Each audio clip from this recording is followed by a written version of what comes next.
So welcome to Revenue of Gulshan Avenue. তো revenue of Gulshan Avenue নামটা তো হয়তো বা আপনারা মাঝে মধ্যে শুনছেন। আমাদেরকে অনেকে জিজ্ঞাসা করে, আমাকে তো অনেকে জিজ্ঞাসা করে এটা আসলে কি। তো আজকে ঠিক করলাম যে আজকে আসি এটা কি, এটা নিয়ে একটা ছোট আলাপ করি। তো এটা কি, এই ভিডিওটা দেখতে থাকলে বুঝতে পারবেন যে এটা আসলে কি। তো যেহেতু নামের শুরুতে রেভিনিউ, তো আমি একটা কাজ করি। প্রথমে আমি আমাদের এখানে জাওয়াদ আছে, তো জাওয়াদকে আমি জিজ্ঞাসা করি যে জাওয়াদ, এই যে ঈদ আসতেছে, রোজ যা যাচ্ছে, আমরা যারা বিজনেস নিয়ে কাজ করি তাদের জন্য এটা তো খুব ইম্পর্টেন্ট টাইম, বিজনেস নাম্বারস। তো রেভিনিউ প্রেসারে তোমাদের কি অবস্থা? এই যে ভাই দেখতেছেন 6 দিন বাকি, আমার রেভিনিউ অনেক অ্যামাউন্ট হয়েছে, গ্লাস ইজ অলমোস্ট এমটি। এখন আমি দুঃখে যা বাকি আছে দুঃখে এগুলো প্রতিদিন বিভিন্ন রকমের অফিস যাইতেছি, একটু অলমোস্ট বেক করতেছি, অফিস ঘুরতে ভালোই লাগে, বাট রেভিনিউ তো আর আসে না। সাকিন কি করব? যেহেতু অফিসের কথা বলছেন, দেয়ার ওয়াজ এ রিয়েল, এটা probably Ashfaq or Shayan someone send it to me. So রিলটা was like there was a video, so ওখানটাতে ইন্ডিয়ার একটা রিল, সো অনেক নাইস গ্লাসের একটা বিল্ডিং, অনেক হাই রাইজ একটা building, and there was a caption in the রিলের মধ্যে আর কি। So it was written, so the building is so attractive to you unless until you are work in them. And I couldn't agree more. So resonating that. তার মানে তার মানে কি যে যত সুন্দর বিল্ডিং তত বেশি রেভিনিউ? না না না ভাই, মানে বিল্ডিং যদি অসুন্দর হয় তার মধ্যেও রেভিনিউ প্রেসার থাকে আসলে। Let me give you a real life example. একটা তো হচ্ছে ইন্ডিয়া।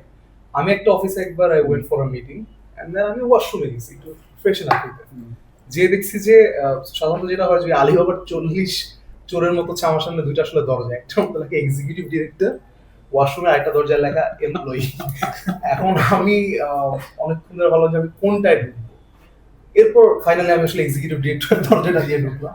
ঢোকার পর আমি ওয়াশরুমের যে বৈষম্যটা দেখছি একটা অফিসে, দেন আই আন্ডারস্টুড যে আসলে you understand from the washroom's door যে কোন জায়গায় আসলে রেভিনিউ অপরচুনিটি আছে, কোন জায়গায় রেভিনিউ অপরচুনিটি নাই। Great realisation. ভাইয়া, অপরচুনিটি থেকে যে জিনিসটা মাথায় আসলো যে আমরা সবাই আসলে রেভিনিউ ড্রাইভ করি, এটার পিছনে যে অপরচুনিটি কস্টটা, আমাদের মেন্টাল পিস, আমাদের যে মানে রেগুলার লাইফ, পার্সোনাল লাইফের যে স্ট্রেসটা আমরা নেই for this revenue, at the end of the day আসলে companies are driven by revenue, we know that, but what about us? Your personal revenue, the salary that you get. Yeah, but I think আমরা যখন হচ্ছে রেভিনিউর কথা চিন্তা করি, তখন আমরা company যখন চিন্তা করছি, তখন জিনিসটা তখনই সাকসেসফুল হবে যখন সেটা হচ্ছে দুই তরফা ভালোবাসার মতো হবে। একতরফা ভালোবাসায় কোনো মজা নেই ভাইয়া। সো যখন আমরা দুই তরফা ভালোবাসার দিকে যাব, তখন আসলে হচ্ছে কি রেভিনিউ আসল মজাটা হয়তো পাওয়া যাবে। You are saying that you are only loving, and not getting any back. Not getting any love back, right? তো তোমার মেহেদি, তোমার কি অবস্থা? আমার অবস্থা ভাইয়া, লাভিং লাভ ব্যাকের অবস্থা কেমন যাচ্ছে? ভালোবাসা আমার মনে হচ্ছে জীবনে একটু কম এখন, কারণ রেভিনিউ এর আসলে বড় সোর্স তো ক্লায়েন্ট। তো ক্লায়েন্টরা ফোন দিয়েই অনেক সময় মানে অনেক বেশি তাদের চাওয়া পাওয়া, তাদের একটাই কথা, ভাই আপনি পারবেন। কিন্তু আমি কিভাবে পারবো সেটা আমি জানি না, কিন্তু আপনি পারবেন। তো এইটা নিয়েই যাচ্ছে ভাইয়া মোটামুটি আমাদের। তো যেহেতু Eid is approaching, so almost যতটুকু রেভিনিউ কোম্পানির জন্য আনা দরকার, সো মোটামুটি কাছাকাছি কিছু একটা নাম্বারস আমরা অ্যাচিভ করতে পেরেছি। স্টিল আমরা শত ব্যস্ততার মাঝেও আমাদের ক্লায়েন্টদেরকে হ্যাপি রাখার চেষ্টা করছি বিভিন্নভাবে, অ্যান্ড হোপিং যে আর যেহেতু আমাদের হলিডের আগে একদিন অফিস আছে, রিলি হোপ যে ওই একদিনে আরো অনেক বেশি রেভিনিউ আমরা আমাদের নিজেদের অর্গানাইজেশনের জন্য নিয়ে আসতে পারি। তার মানে মানে ওকে আসলে এটা মিন করতে যাচ্ছে যে ঈদের সিজনে মেয়েরা হোক অথবা ক্লায়েন্ট সবাই মেহেদি লাগায়।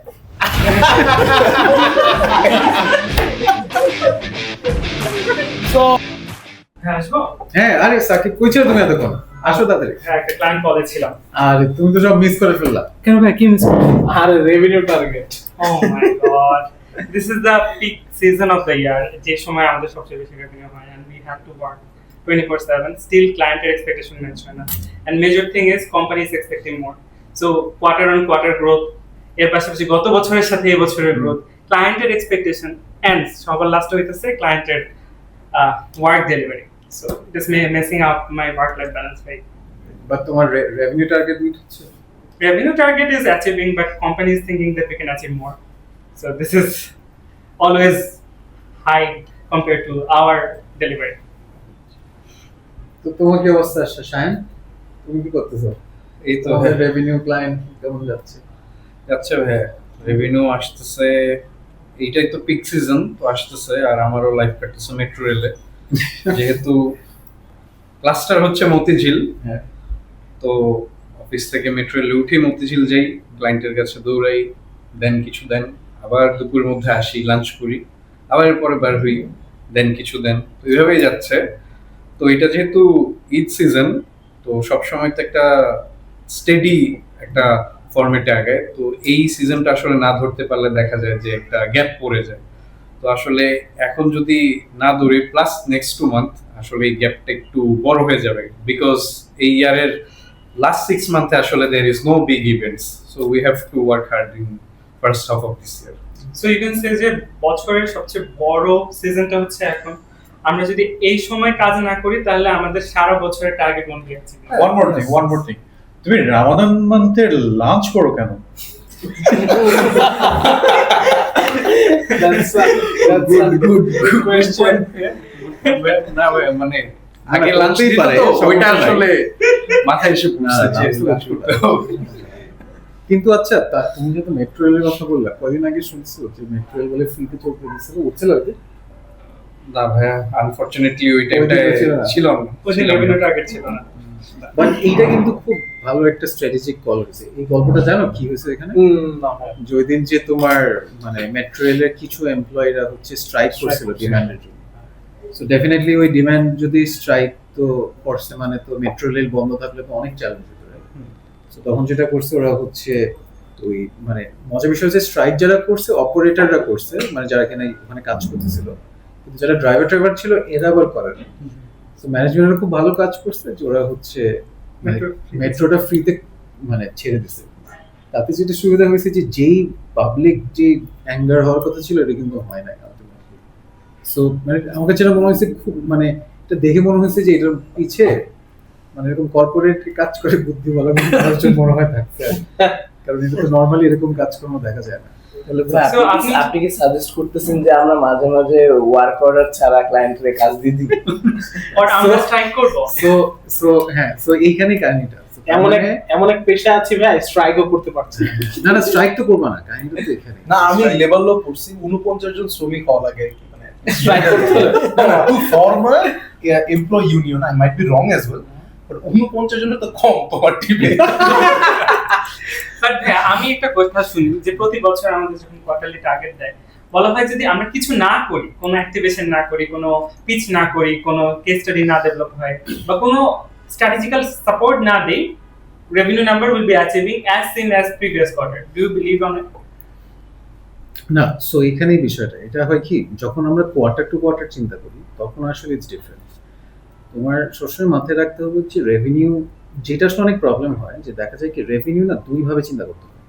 একটা হচ্ছে আমার একদম ইমিডিয়েট কি রেভিনিউ আসবে, আর আরেকটা হচ্ছে আমি আমার ফিউচারের রেভিনিউ সিকিউর করার জন্য কি কাজ করতেছি। সো অনেক সময় দেখা যায় যে মানুষ ইমিডিয়েট রেভিনিউর জন্য দৌড়ায়, বাট ফিউচারের জন্য আসলে কিছু করে না। তখনই প্রবলেমটা যেটা হয় যে তার ফিউচারে সে কখনোই আসলে রেভিনিউ টার্গেট বা কোনো কিছু এক্সিড করতে পারে না, বাট পারলেও এটাকে রেপ্লিকেট করতে পারে না, কারণ সে খুব সাস্টেনেবল কোনো কাজ করে না। সো এইটা একটা মাইন্ডসেটের চ্যালেঞ্জও থাকে যারা সেলসে কাজ করে। অনেকেই দেখা যায় সবসময় খালি কোয়ার্টার টু কোয়ার্টার, এই কোয়ার্টার হলো ওই কোয়ার্টার গেল, কিন্তু সে দেখা গেল তার হচ্ছে মানে ওই কোয়ার্টারগুলোতে এমন কোনো কাজ করে নাই যেটাতে তার ফিউচার রেভিনিউকে সিকিউর করবে। সো এই জন্য যে রোলেই থাকি না কেন, আই থিঙ্ক এটা খুবই ইম্পর্টেন্ট যে আমরা যেন আমাদের জায়গা থেকে ফিউচার রেভিনিউ সিকিউর কিভাবে করব এটা সবসময় আমাদের ব্যাক অফ দ্য মাইন্ডে থাকতে হবে, কারণ রেভিনিউ টার্গেট বাড়বেই। সো আমি অ্যাজ আ স্মার্ট সেলসম্যান বা স্মার্ট বিজনেস পারসন আমার মাথায় রাখতে হবে যে রেভিনিউ টার্গেট তো কখনো আসলে কমবে না। যেহেতু বাড়বে, আমার ব্যাক অফ দ্য মাইন্ড থাকতে হবে যে আমি তো আমার প্রেজেন্টের জন্য কাজ করতেছি, বাট আমার ফিউচারের জন্য কিন্তু কাজ করতে ব্যবস্থা হবে। So করে আপনার রাখতে কাছে হবে। মনে হয়েছে একটা quality forecasting is a very big win for us, for the sales people who can actually see our upcoming campaign কি আসতেছে, upcoming course. client কিভাবে grow এই করবো। ফোরকাস্টিং এর ঝামেলার জন্য তো আসলে অনেক প্রবলেম হয়। দেখা যায় আইদার আমরা ওভার কমিট করে ফেলি বা Correct. একদম আন্ডার কমিট করে ফেলি, তখন দেখা যায় আবার পুরো জিনিসটা ফাংশন করে না। আর ফোরকাস্টিং যারা সেলসে থাকে এদের জন্য এক্সট্রিমলি ইম্পর্টেন্ট। এখানে আরেকটা প্রবলেম হয়, সেটা হচ্ছে মানুষ যত সিমিলার টাইপের সেলস অর্গানাইজেশন বা ফাংশনে কাজ করে, অনেকের মধ্যে দেখা যায় ফোরকাস্টিং রিলেটেড কিছু মানে কাজ করে, যে মনে হয় যে আরে এগুলো তো আমি জানি, আমি তো দেখে আসতেছি অনেক বছর ধরে।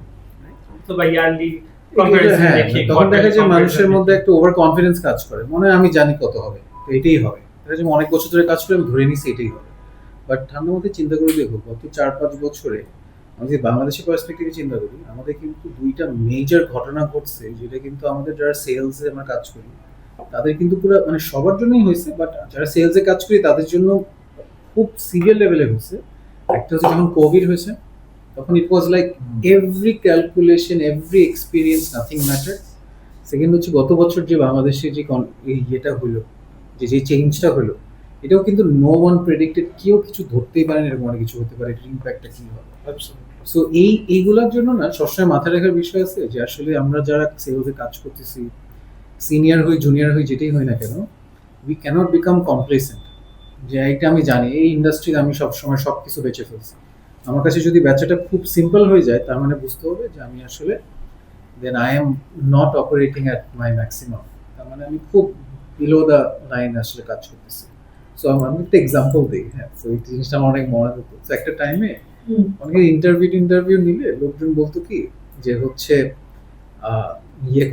বলতো যে হচ্ছে হ্যাঁ আমি কোনো ডেডলাইন মিস করি না, এবং একটা পয়েন্ট বলতো যে আমি ডেডলাইন কখনো মিস করি না। তো আমি যতবার এটা শুনছি আমার ততবার মনে হচ্ছে যে তুমি যদি আসলে কোনো ডেডলাইন না মিস করে থাকো, তার মানে তুমি কোনো প্রেশার সিচুয়েশনে কাজ করো নাই। আমরা সবাই ডেডলাইন জীবনে মিস করছি, because unless you have missed a deadline, তার মানে you have not worked in a situation which is pressurized.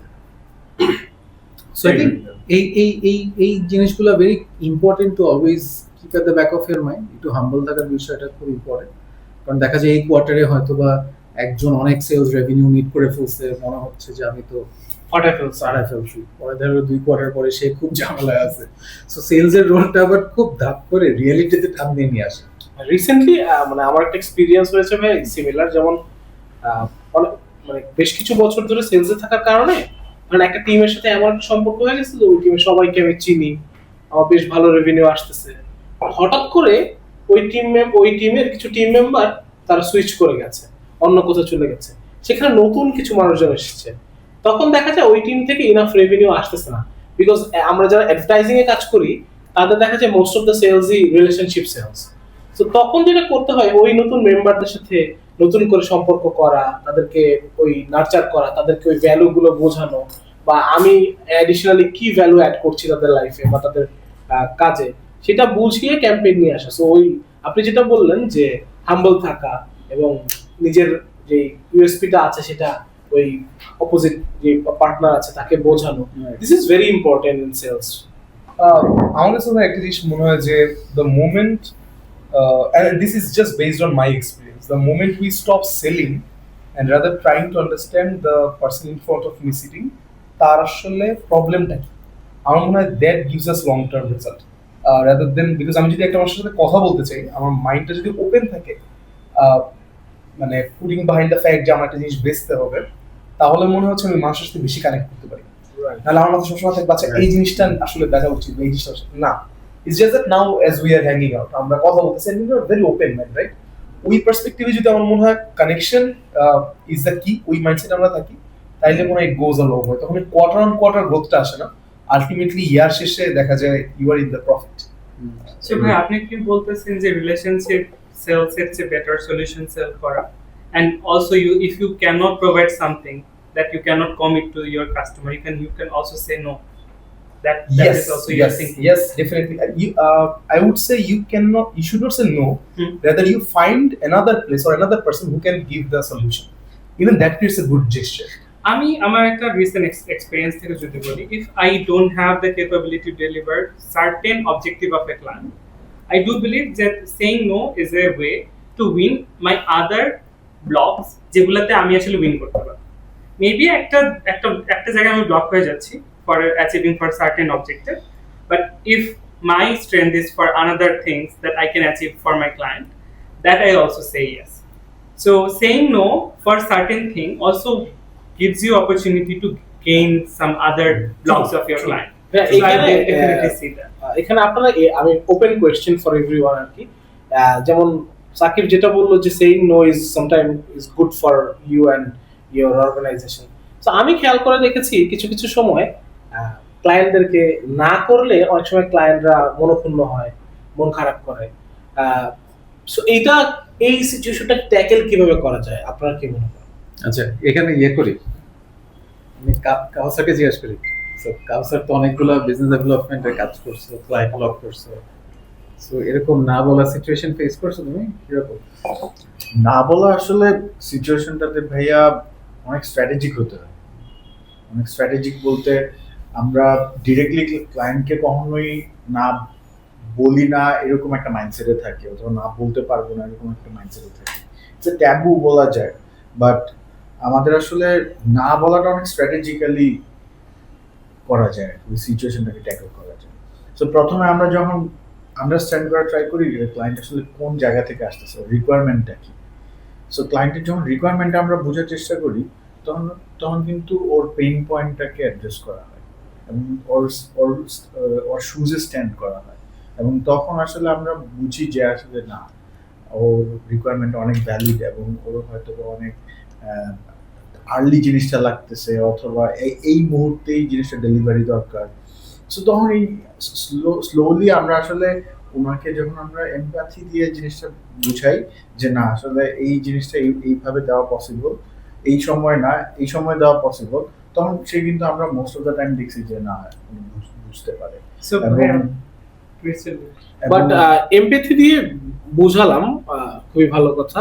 কারণ অনেক সময় হয় না যে আমিও বুঝতেছি যে আমার ক্লায়েন্টের জিনিসটা খুব আর্জেন্ট দরকার, তো আমি আমার আমার অর্গানাইজেশনাল প্রোটোকল অথবা আমার পার্টনার যারা আছে তাদের প্রোটোকলের কারণে I cannot give that solution instant. So ওই ক্ষেত্রগুলোতে অনেক সময় দেখা যায় যে ক্লায়েন্টরা এখানে আমি একটা পয়েন্ট বলি। হ্যাঁ, সো এখানে সো তুমি যখন একটা কোনো তোমার ক্লায়েন্ট কিছু চাচ্ছে আর তুমি যেটা করতে পারতেছো না, বা ক্লায়েন্টটা এটা নিয়ে খুব অ্যাজিটেটেড হয়ে যাচ্ছে, রাইট। সো ক্লায়েন্টটা কিন্তু আসলে দুইটা কারণে অ্যাজিটেটেড হচ্ছে। একটা হচ্ছে ও কাজটা করতে পারতেছে না, কারণ ও কারোর কাছে অ্যানসারেবল, সো এই জন্য ওর একটা অ্যাজিটেশন কাজ করতেছে। রাইট। সেকেন্ড আরেকটা কারণও অ্যাজিটেটেড হতে পারে, সেটা হচ্ছে ও মনে করতেছে তুমি পারবা, তুমি আসলে করতেছো না। ক্লায়েন্ট যখন তোমার উপর ফ্রাস্ট্রেটেড হচ্ছে বিকজ ও মনে করতেছে যে তুমি মনে হয় পারবা, ও মনে করতেছে যে তুমি পারবা, তুমি করতে যাচ্ছ না। সো এই দুইটাকে ডিফারেন্ট ভাবে বোঝাটা খুব দরকার, যে তোমার ক্লায়েন্ট আসলে কোন সিচুয়েশনটাতে পড়ছে। তোমার ক্লায়েন্ট কি আসলে মনে করতেছে যে ও হচ্ছে তুমি পারবা বা তারপরেও করতেছো না, কারণ এইটাতে তুমি তাকে মানে তুমি হেল্প করতে পারো, তাকে বুঝাতে পারবা যে এইখানে ওই এমপ্যাথি বা এখানে তার সাথে তোমার রিলেশনশিপটাও কাজে দিবে, যে তুমি তার হয়ে মানে আছে না যে তুমি এটা করতেছো না মানে হচ্ছে যে সে যে প্রবলেমটা ফিল করতেছে তুমি ওটা ফিল করতেছো। কিন্তু সেকেন্ড যে পার্টটা থাকে, যে সেকেন্ড পার্টটা যে হচ্ছে ক্লায়েন্টেরও তখন একটা ঝামেলা ফেস করতেছে। সো তখন যে সাকিব বলতেছিল যে আমি হয়তো বা না বলে অথবা না বললেও আমি আসলে একটা হেল্প করলাম সলিউশন। ইনফ্যাক্ট আমার এক্সপিরিয়েন্স এরকম অনেকবার হয়েছে যে আসলে ক্লায়েন্ট যেটা চাইছে আমি এটা করতে পারতেছি না, কিন্তু দেখা গেছে যে আমি ওকে আসলে ওইটা করতে কোনো না কোনো ভাবে হেল্প করছি। সেটা আমার অর্গানাইজেশনের ওই সাপোর্ট সিস্টেমে ছিল না, আমি ট্রাই করছি অন্য কারোর সাথে কানেক্ট করে দিতে বা ওকে একটা বুদ্ধি দিতে, কিছু একটা করতে। ইনফ্যাক্ট এই সিচুয়েশনগুলোতে আমার মনে তো হয় যে অনেকগুলো ক্লায়েন্ট আছে যার সাথে আমার সম্পর্ক অনেক ভালো হয়ে গেছে সিচুয়েশন, কারণ ওর কাছে মনে হয়েছে কি যে আমি অ্যাজ অ্যান ইন্ডিভিজুয়াল ওকে আসলে সাপোর্ট করবো।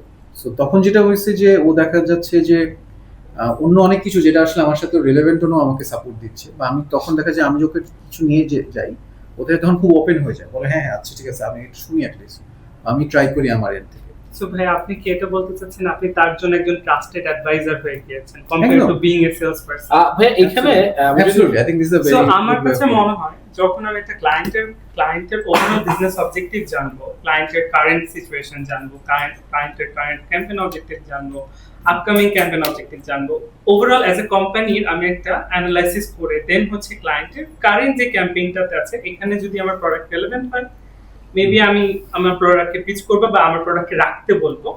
যদি আমার সাথে আমার প্রোডাক্টের সাথে রেলেভেন্ট না হয় সেই ক্ষেত্রে তার সবচেয়ে বেটার যে পারফরমেন্স দিবে সেই প্রোডাক্ট অর ইনভেন্টরি বা what ever the solution he needs, I'm going to suggest them. And eventually, whenever that person needs my product, that person will definitely come to me automatically rather than I have to go or call them in a day, in a other day what salesperson we are doing. So being a trusted advisor could be a very good strategy for a long run. Right, এই জায়গাটাতে ভাইয়া যে সাকিবের সাথে একটু resonate করি। So what happens in the market, আমি যতগুলো ক্লায়েন্ট ভিজিট করেছি along with some colleagues and various কোম্পানিতে যেটা হয়েছে, সো আমি যে কোম্পানিতে কাজ করি বা যে সলিউশনটা নিয়ে কাজ করি, সো আমরা তো মোস্ট অফ অল আমরা সবাই তো salesman. Doctor is even selling his time, engineer is selling his plan. We are all are salesmen. We are all are working in the revenue unit. So what happens is আমি যে কোম্পানিটাতে কাজ করি, আমার কোম্পানিতে আসলে যে প্রোডাক্ট এন্ড সলিউশনস গুলো আছে, whether it fits in or not with the client's requirement, I try to fit my product into their requirement. So here the challenges comes in. So clients sometimes they get disappointed. Our solution to the fit corner, I have pushed them and they have taken it. So this is the major challenge I see in the market. So each জায়গাটাতে ভাইয়া সাকিব যেটা বললো, so actually we should suggest them যে আপনার যে রিকোয়ারমেন্টটা আছে, maybe I do not have the right solution, you should go for this company or this type of solution you should require. এই জিনিসটা ভাই we all miss in to suggest them আর কি। এটা what I have seen. Right, এই পয়েন্টে আমি আরেকটা জিনিস অ্যাড করি, সেটা হচ্ছে এই জন্য না, ধরো but as a sales person আমার কিন্তু উচিত এই সিচুয়েশনে যত কম করা যায় তত ভালো। দিনের শেষে আমার তো সময় নষ্ট হবে, কারণ আমার তো as a sales person what do I have my time, right? যে আমি মানে আমি শুভর সাথে বসে আসলে নেক্সট 1 ঘন্টা টাইম দিব, নাকি আসলে মেহেদির সাথে বসবো, না শায়নের সাথে বসবো, না আশফাকের সাথে বসবো, কার সাথে বসবো? এখন আমার আসলে এখানে একটা প্রসপেক্টিং করতে পারতে হবে। তো আমাদের আরেকটা চ্যালেঞ্জ হয়, সেটা হচ্ছে আমরা অনেক সময় দেখা যায় যে ঠিক প্রসপেক্টিং করতে পারি না, যে আমার প্রোডাক্টটার জন্য আসলে কোন ক্লায়েন্টটার জন্য এটা ফিট বেটার, এটা দেখা যায় বের করতে পারি না। তো যে বলতেছিলাম যে রিলেশনশিপ সেলস, সো রিলেশনশিপ তো ইজ আ বেস লাইন, থাকতেই হবে, কিন্তু অনেক সময় চ্যালেঞ্জ হয় আমরা রিলেশনশিপের মধ্যে আটকে যাই। তখন এই কারণ যেহেতু আমার ওর সাথে রিলেশনশিপ আছে, যে আমার মেহেদির সাথে রিলেশনশিপ আছে, মেহেদি যে কোম্পানিতে আছে, আমি যাই বিক্রি করি না কেন আমি সবকিছু ওর কাছে নিয়ে যাই, কারণ ওর সাথে রিলেশনশিপ ভালো জন্য আমার সাথে কথা বলে, সো মিটিং হয় অনেক, কিন্তু ও তো আসলে বিজনেস রাইট। আমি খামাখায় ওর মানে ওর সাথে আমার ভালো সম্পর্ক, এই জন্য মিটিং করতেছে, ও চেষ্টা করতেছে অনেস্টলি, বাট এটা কিন্তু লাভ হচ্ছে না। সো এই প্রসপেক্টিং এর পার্টটা I think is very critical, যে আসলে নিজের এই জন্য আমরা সবসময় খুব ট্রাই করছি, রাইট? যে আমরা যখন একসাথে কাজ করতাম আমরা সবসময় ট্রাই করছি যে আমাদের প্রোডাক্টগুলোকে বোঝা, যে আমাদের প্রোডাক্টগুলো আসলে কার জন্য দরকার। কারণ আমি খামাখায় ওপেনলি আসলে সবার কাছে যে ব্ল্যাঙ্কেট সেল করতে চাই না, আনলেস আমার প্রোডাক্টটাই এমন যেটা আসলে সবাই নেবে, তখন ইটস এ ডিফারেন্ট থিং, তখন ইটস অ্যাবাউট ভাই সবার কাছে যেতে হবে। কিন্তু আমরা যত টাইম যাচ্ছে আমরা কিন্তু ওই টাইপের প্রোডাক্ট কিন্তু কমে যাচ্ছে। এখন কিন্তু সবাই আস্তে আস্তে অনেক স্পেশালাইজড প্রোডাক্টের দিকে আসতেছে, যে এই পার্টিকুলার প্রোডাক্ট, ওই পার্টিকুলার প্রোডাক্ট। সো এই জিনিসগুলো আই থিঙ্ক ভেরি ক্রিটিক্যাল আর কি। সো ভাই আপনি যেটা বলছেন, সো আমরা মিসসেল করতে পারবো না, ক্লায়েন্টকে একটা ফলস এক্সপেকটেশনে নিয়ে যেতে পারবো না, যাতে ওরা মনে না করে যে আমি ওকে বলবো একটা জিনিস, ও যেভাবে হোক ডেলিভার করবে, সেই এক্সপেকটেশনটা আমরা রাখতে পারবো না। সো ক্লায়েন্টের সাথে আমাদের একটা বেটার হারমোনি ক্রিয়েট হবে, মার্কেটের সাথে অ্যাজ এ সেলস পারসন একটা হারমোনি ক্রিয়েট হবে। আমি একটা সবচেয়ে বড় চ্যালেঞ্জ ফেস করছি যখন আমি ইন্ডাস্ট্রিতে জয়েন করি, সেলস পারসনদের মার্কেটে মানুষজন খুব পজিটিভলি নেয় না, খুব নেগেটিভ অ্যাজ এ থট ওরা বলে ও তো সেলসে আছে। সো সেলস জিনিসটা যদি আমরা in a way solution driven নিয়ে যাই, অ্যাজ এ ট্রাস্টেড অ্যাডভাইজার হিসেবে নিয়ে আসতে পারি, then market would be accepting us more compared to being like annoyed by sales people. Do you think that? Right? No, absolutely. মানে এখানে একটা thought process কাজ করে। হ্যাঁ, সো আমি অনেক আগে লাইক মিড 2000s এর দিকে তখন তোমার ওই যে ইয়ে করতাম, কি বলে, যে আউটসোর্সিং কল সেন্টারে কাজ করতাম, সারা রাত বসে বসে আমেরিকাতে লোন বেচতাম। তো ওইসব টাইমে আমরা যেসব ট্রেনিং গুলো পাইছিলাম, এগুলাকে বলতে হচ্ছে যে ইন্স্যুরেন্স কার সেলসম্যানদের মতো ট্রেনিং, ইন্স্যুরেন্স কার সেলসম্যান আমেরিকাতে বা এসব জায়গায় ও প্রচুর মানে এমন ভাবে কথা বলবে, কথা শুনে তোমার মানে ও তোমার কথা বলতে পারবে না, এত কিছু বলে ফেলবে তোমার কাছে মনে হয় যে হেডি তো ঠিক বলছে বলে তুমি ওর গাড়িটা কিনে ফেলবে, এরকম আর কি thought process is that. So basically that works when you have an audience অথবা তোমার টার্গেট কাস্টমার যারা, তাদের নলেজ লেভেল যখন হচ্ছে অত বেশি না, তখন ইট ওয়ার্কস। তোমার ফ্ল্যামবয়েন্স, তোমার কথা শুনেও জিনিসটা কিনে ফেলবে। বাট এখন আসলে আমরা specifically technology related, digital marketing বা টেকনোলজি বা এরকম এনিথিং রিলেটেড টু দিস, এইসব টাইপের এআই কে অনেক কিছু আসছে। আমরা যারা এইসব technology related, digital related, AI related এইসব জিনিসপত্রের সেলসের সাথে রিলেটেড আছি, we can't sell it like that. কারণ আমাদের সলিউশনটা, আমি যতই ফ্ল্যামবয়েন্ট হই, আমি যতই কিনা যাই বলি না কেন, এটা আসলে আলটিমেটলি ওর কাজে না লাগলেও আসলে তোমার কাছ থেকে নিতে পারবে।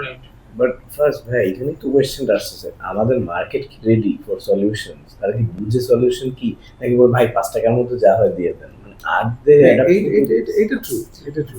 আমার It- একটা it is আমার actually একটা true, হ্যাঁ। অ্যানসার আছে এটা। অ্যাজ এ সেলস পারসন আমার কাছে মনে হয় মার্কেটটাকেও এডুকেট করা আমাদের দায়িত্ব। আমি যদি তার জন্য ট্রাস্টেড অ্যাডভাইজার হই, আমি তাকে আমার প্রোডাক্ট এন্ড সলিউশন প্রপারলি বোঝাবো। বোঝানোর কারণে সে নিজে আমার প্রোডাক্ট এন্ড সলিউশনের অ্যাডাপশন এন্ড কোন জায়গায় প্রয়োগ হবে সেটা সে নিজে বুঝবে। এটা লাইক আপনি একবার চাবি ঘুরে দিয়ে আসছেন তাকে, তারপর আপনার কন্টিনিউয়াসলি সেই প্রসেসটা চলতে থাকবে। You don't have to go to client every week, you don't have to send the cake every week, you don't have to meet them in a conference, nothing you have to do. You have to just be a trusted advisor to them, be their solution rather than being their problem. So that would be the easier way জুতো to পড়তে be. হবে। তোর শু ভাই আমার pen বুঝতেছে না, তোর শু ভাই আমার জুতোতে হাঁটছে না, জুতো পড়তে হবে ভাইয়া। ক্লায়েন্টের জুতো পরে বলতে হবে, ক্লায়েন্টের সাথে মিটিং করার আগে। এটা তুমি যদি জুতা ভ্যান থেকে কেনা বন্ধ করো, অবশ্যই তো যখন এটা ব্র্যান্ড থেকে কেনা হয় এটা জুতো, যখন ব্র্যান্ড থেকে কিনলে জুতো, আর ভ্যান থেকে কিনলে জুতা। So, আমি জুতো পরি, I know that you also So, এখানে আপনারা তো অনেকক্ষণ বললেন যে ভাই সলিউশন প্রোভাইড করা হয়, এবং আপনি একটা খুব ভালো পয়েন্ট বলেছেন ভাই, যেটা হলো চেষ্টা করতে হবে অ্যাজ এ সেলস পারসন এই ধরনের সিচুয়েশনে না পড়া, যতটা মানে কারণ প্রসপেক্টিংটা আরো ভালো করে করা। বাট থাকে না কিছু প্রোডাক্ট মার্কেটে যে দুজনের কাছে আছে, একজন খুব মানে একদম সুন্দরভাবে ওয়েল ক্রাফটেড হয়েছে সেল করছে, আরেকজন তার থেকে একটু কম রেটে আর কিছু দিয়ে সে এক্সট্রা কিছু অ্যাডভান্টেজ অ্যাড করে সেল করছে। সো তখন দেখা যায় কি ভাই ওর কাছে তো অপশনই দুইটা, সো সে আরেকটা অপশন যখন অ্যাভেল করতে পারছে না তখন আপনার কাছে আসছে। সো তখন যেটা হয় যে আপনি কিন্তু চাইলেও এখানে অ্যাডভাইজারি রোল প্লে করতে পারবেন না, কারণ ওইটা তো আর কারোর কাছে অ্যাভেলেবেল নাই। তখনই আসলে ঝামেলাটা হয়। এন্ড আমার মনে হয় সবথেকে ভালো সাজেশন যেটা আপনি যেটা বললেন, এই ধরনের সিচুয়েশনে যত কম পড়া যায় তত একটা সেলস পারসনের জন্য। আমি তোমাকে জাস্ট একটা জিনিস পার্সপেক্টিভ অ্যাড করার জন্য বলছি, সেটা হচ্ছে advisory sale is the best form of sales, but Absolutely. it might not be applicable at every situation. Correct. এর জন্যই মানে নিজের প্রোডাক্টটাকে বোঝাটা খুব ইম্পর্টেন্ট, নিজের ইন্ডাস্ট্রিটাকে বোঝাটা খুব ইম্পর্টেন্ট।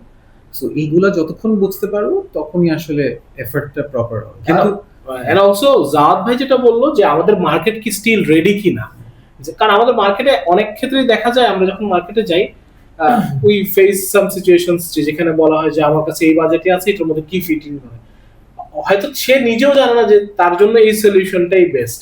এখন আমরা যতই তাকে বোঝানোর চেষ্টা করি যে এই সলিউশনটা আপনার জন্য বেস্ট হবে, ওই যে সাকিব যেটা বললো যে সেলস পারসনদের প্রতি একটা নেগেটিভ ধারণা থাকে, কারণ কেউ তো সোল্ড হতে চায় না।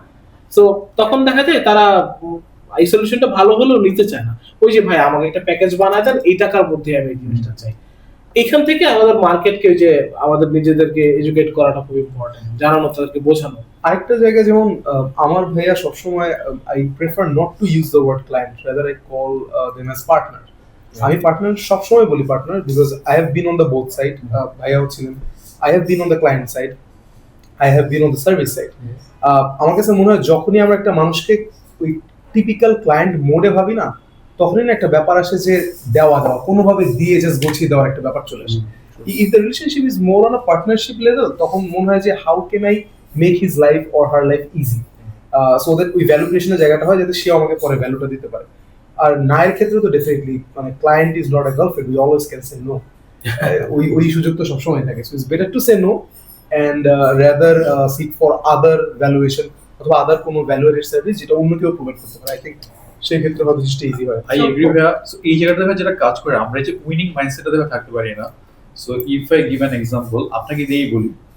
সো লেটস সে ভাইয়া যদি আমি মানে আমাদের রেগুলার লাইফকে নিয়ে চিন্তা করে থাকি, সো মানুষ নিজে উইন করতে বেশি পছন্দ করে। আজকে কি হয়েছে ভাইয়া, you are a very handsome guy and you have the muscles, food আসলো, আপনি সব একটু বেশি খেয়ে নিলেন, you are think that you are winning. The winning is not in that way. যখন আপনি একটা খুব সুন্দর একটা মেয়েকে ডেট করছেন, আপনি হয়তো ভাবছেন যে মেয়েটা অনেক সুন্দর, আপনি জিতে গিয়েছেন। But thing is not like, মেয়েটা হয়তো she is losing someone she is deserving. So উইনিংটা ভাই আমরা আসলে নিজেকে জেতা, মানে উইনিং করাটাই আসলে আমরা উইনিং মনে করি, but it has to be not like that. So we have to see the world with everyone's eyes. So এই জায়গাটাতে ভাইয়া হচ্ছে আই হ্যাভ ফিউ অবজারভেশনস যে আমাদের আসলে এই জায়গাটাতে, because Kausar has a different point of view, Ashfaq has a different point of view, so আমরা point of view গুলো কারেক্ট করতে পারি না, তো নিজের মতো করে চিন্তা করি। So this is how I think we should think এখানে as a আরেকটা জিনিস regular people. ওই সবাই যেটা বললো যে ভাইয়া ক্লায়েন্ট বলাটা প্রেফার করে না, বলে যে পার্টনার। তো এইটা কিন্তু খুবই ভালো একটা অ্যাপ্রোচ। বাট হয় কি ভাইয়া, যখন পার্টনার বলে বলে আপনি খুব এখানে এক্সপেকটেশন ম্যানেজমেন্টের একটা বিশাল রোল আছে। যখন পার্টনারের কথা আমি চিন্তা করে খুব ভালো সলিউশন গুলো প্রোভাইড করবো, তখন না পার্টনার এক্সপেকটেশন অনেক হাই হয়ে যায়। And True. আপনি তো you can not meet someone's expectation all the time every day. তো তখন যেটা হয়, একদিন বা দুদিন বা কোনো একটা উইকে যদি আপনি তার এক্সপেকটেশন মিট না করতে পারেন, তখন তার আসলে খারাপ লাগাতে স্টার্ট হয়। আচ্ছা, So- আশফাককে জিজ্ঞেস করি এই পয়েন্টটা নিয়ে, How যেটা do you- পার্টনার বললা, আন্ডারস্ট্যান্ড। তুমি তো একটা খুব ইন্টারেস্টিং প্রোডাক্ট নিয়ে কাজ করো, আসলে I'm sure. আমি ভাইয়ের সাথে কোশ্চেনটা একটু অ্যাড করি। Apart from your boss, who is the worst person you have seen as a client?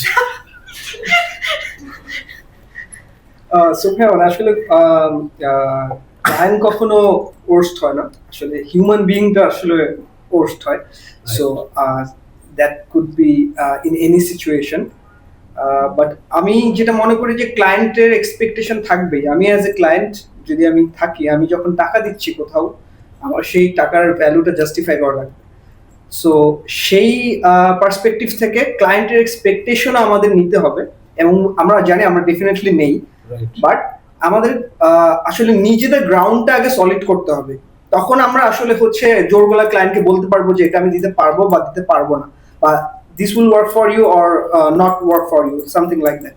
So এই জিনিসটাই বেসটা ক্রিয়েট করার জন্য আমার আগে নিজের গ্রাউন্ডটা সলিড করতে হবে, অ্যান্ড ফর দ্যাট আমার আগে ক্লায়েন্টের এক্সপেকটেশন অনুযায়ী আমার এন্ডে যেই চেঞ্জেস গুলো বা ডেলিভারেবলস গুলো আমি বেস্ট পসিবল একটা স্ট্যান্ডার্ড নিয়ে যেতে পারবো, সেখানে আগে আমার নিতে হবে, এবং as a sales person this is my responsibility.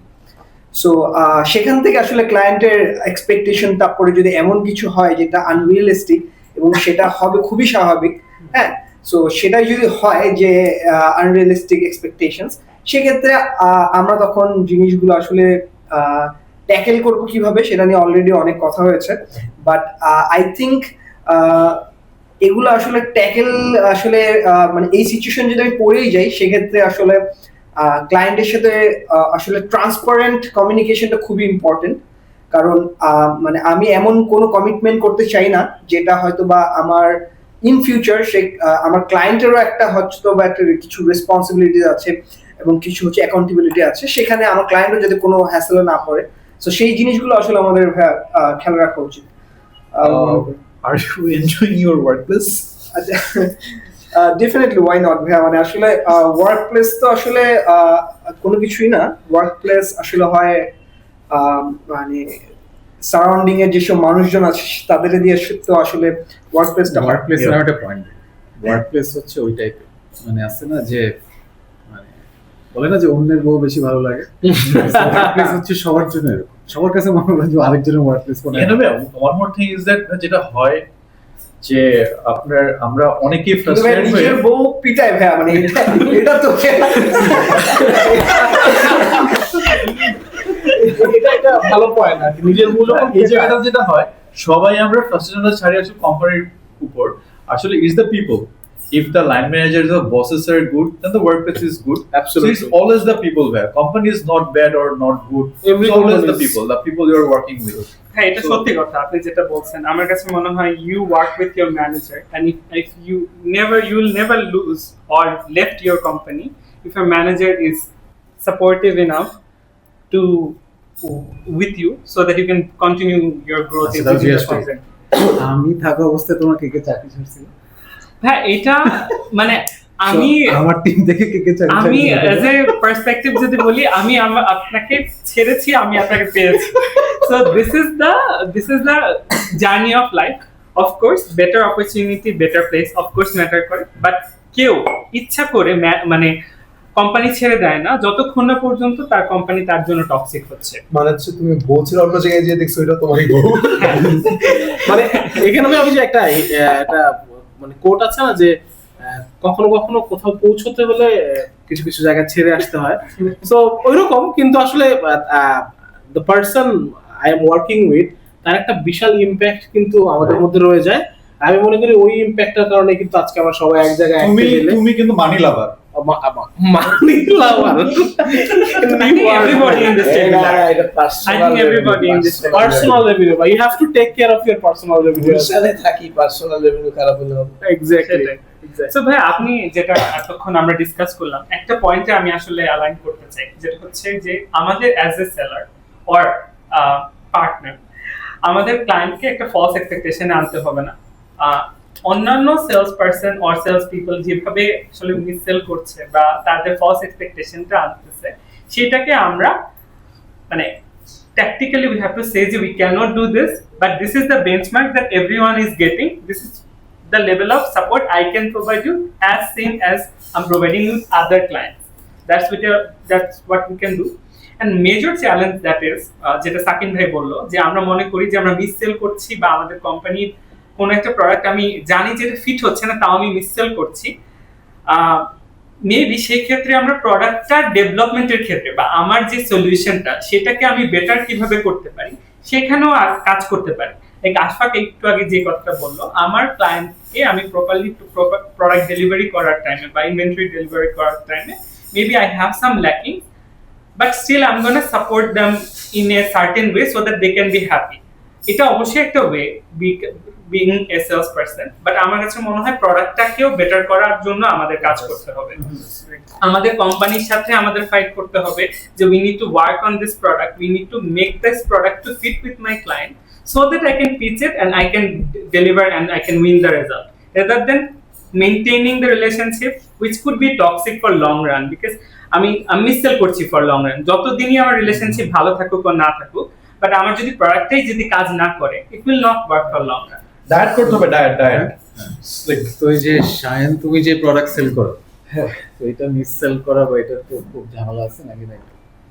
না এটা ঝামেলা নাই বাট আমি আসলে যে প্রোডাক্ট সেল করি এখানে রেগুলেটরি বডি যেটা গভর্নমেন্টের they had a huge impact আর কি তো দেখা যায় যে when their rules are stagnant তখন we can sell the product continuously তারা যখন মাসে মাসে এই রুলসটা চেঞ্জ করে we have to update the clients তখন দেখা যায় ক্লায়েন্টও বিরক্ত হয়ে যায় যে আমি একটা রেটে চালাচ্ছি এখন রেটটা আবার বেড়ে গেল কেন আবার ব্যাকটা বেড়ে গেল কেন আবার ট্যাক্সটা বেড়ে গেল এক সময় দেখা যাবে যে এমন একটা পর্যায়ে চলে আসছে আমি প্রোডাক্টই আর বেচবো এইটা আমি ইউজই করবো না শিফট টু অ্যানাদার প্রোডাক্ট তো এই জিনিসটা আসলে দেখা যায় যে ওই কান্ট্রির গভর্নমেন্ট ওই কি বলবো রেগুলেটরি বডি যদি সাপোর্ট না করে অনেক সময় দেখা যায় এটা আসলে সেই অর্গানাইজেশন বা সেই ইন্ডাস্ট্রির উপর একটা ব্যাড ইম্প্যাক্ট ফেলে আর কি তো এই জিনিসটা আসলে আমার মনে হয় যে country should be supportive to the industries who are doing good business correct so external factor অনেক বড় অ্যাবসলিউটলি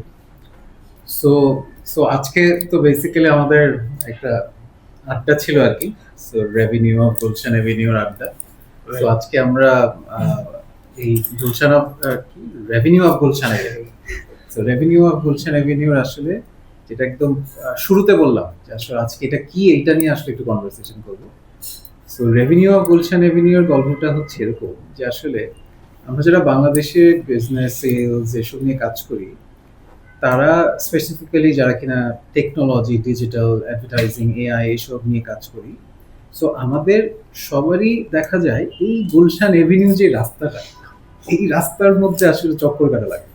এই রাস্তার উপরে উপরে যাওয়া লাগে, নিচে যাওয়া লাগে, কারণ এই রাস্তার দুই ধারে যত যত বড় বড় বিল্ডিং, এইসব জায়গাতেই আসলে সব রেভিনিউ গুলো লুকায় থাকে। তো আমরা প্রত্যেকজন আসলে চেষ্টা করি ওই সুন্দর বিল্ডিং হোক, খারাপ বিল্ডিং হোক, যেমন বিল্ডিংই হোক, অফকোর্স এটার বাইরেও অনেক জায়গায় রেভিনিউ আছে, কিন্তু হচ্ছে এইখানে আসলে এখন আস্তে আস্তে অনেক রেভিনিউ এখানে আসে।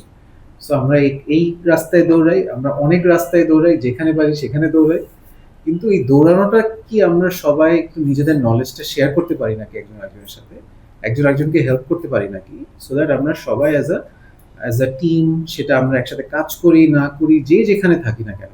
আজকে আমরা এখানে কয়জন আলাপ করছি, হতে পারে এখানে নেক্সট আরো অনেক কজন মিলে আলাপ করবে, আমরা অন্য আরো টপিক নিয়ে আলাপ করব। সো এই উদ্দেশ্যই আসলে revenue of Gulshan avenue. So আজকে ওয়াজ দ্য ফার্স্ট অফিসিয়াল আড্ডা ইন টার্মস অফ যেটা আমরা এই যে আপনারা সবাই দেখতে পারবেন। তো হোপফুলি এরকম আরো অনেক ইন্টারেস্টিং প্রজেক্ট আসবে।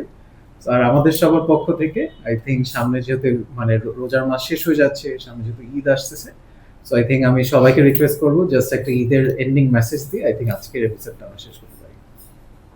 সো আমি স্টার্ট করি জাওয়াদকে দিয়ে, যেহেতু শুরু করছিলাম। ঈদ মুবারক এভরিওয়ান।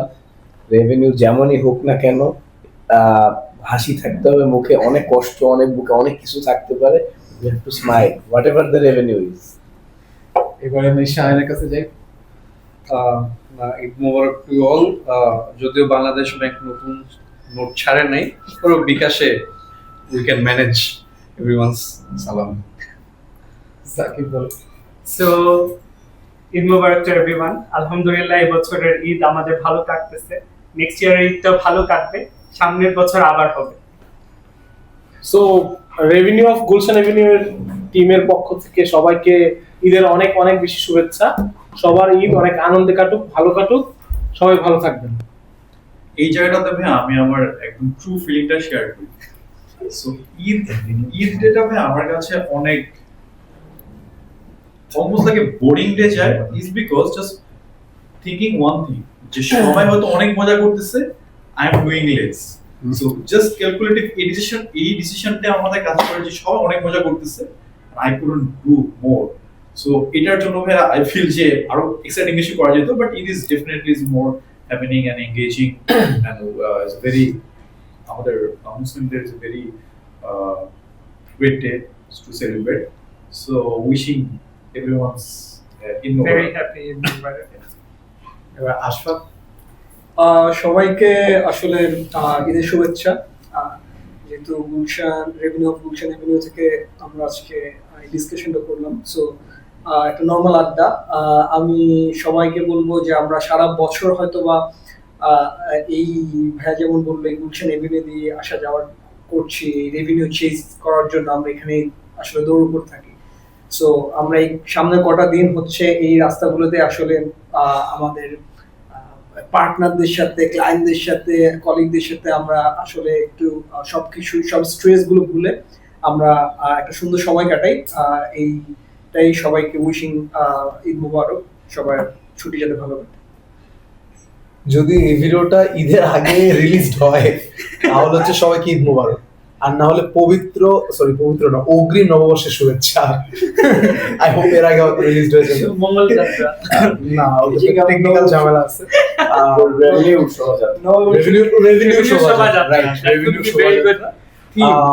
সবার সময় আনন্দে কাটুক, আর ছুটির দিনগুলোতে অন্যান্য চিন্তা বাদ দেন, চিল করেন, ঠান্ডা থাকেন, ফ্যামিলিকে সময় দেন, আর বাকি যে চিন্তাগুলো আপনার মাথায় আছে সেগুলো নিয়ে ডিসকাস করার জন্য welcome on second episode. And one more thing, আপনাকে দেখে ভাই মনে হয় যে আপনি ফুড লাভার। আজকের ভিডিওতে আমরা কিছু ফুডের ক্লিপস দিব যেখানে শুভ ভাই খাচ্ছে বা আমাদের থেকে খাওয়া কেড়ে নিচ্ছে, এই ধরনের আমরা আশিকের কাছে চলে যাই। আমাদের thank you so much for watching. আমরা খুবই গ্রেটফুল এবং খুব excited to start this initiative. Thank you Munaf ভাই and everyone, and looking forward to a great year and Eid Mubarak everyone and শুভ নববর্ষ। লাস্ট বাট নট দ্য লিস্ট বলতে চাই হ্যাশট্যাগ চলুক জীবন যুদ্ধ। আচ্ছা, সো গ্রেট। আর লাস্ট, একদম লাস্ট জিনিসটা সেটা হচ্ছে আমাদের এখানে একটা ফাউন্ডিং মেম্বার হচ্ছে মিসিং আছে। সো ফাউন্ডিং মেম্বার আমাদের আপাতত একমাত্র ফিমেল মেম্বার, সে হচ্ছে ইনিশিয়েটিভটা শুরু করতে করতে সে অস্ট্রেলিয়া চলে গেছে। But আমরা ফাউন্ডিং মেম্বারকে ছেড়ে দিচ্ছি না। সো এইখানে একটু জায়গা রাখতেছি, এইখানে ফাউন্ডিং মেম্বারের একটা মেসেজ আমরা অ্যাড করে দিব। Hi everyone, so some of you know me and some of you don't. So for those who don't know me, this is Safa. I am a founder member of Revenue of Gulshan Avenue. So right now I am on a study break and I don't have the revenue pressure this time. And as my Bhai brothers already covered every topic and I love their experiences, I love to hear their stories.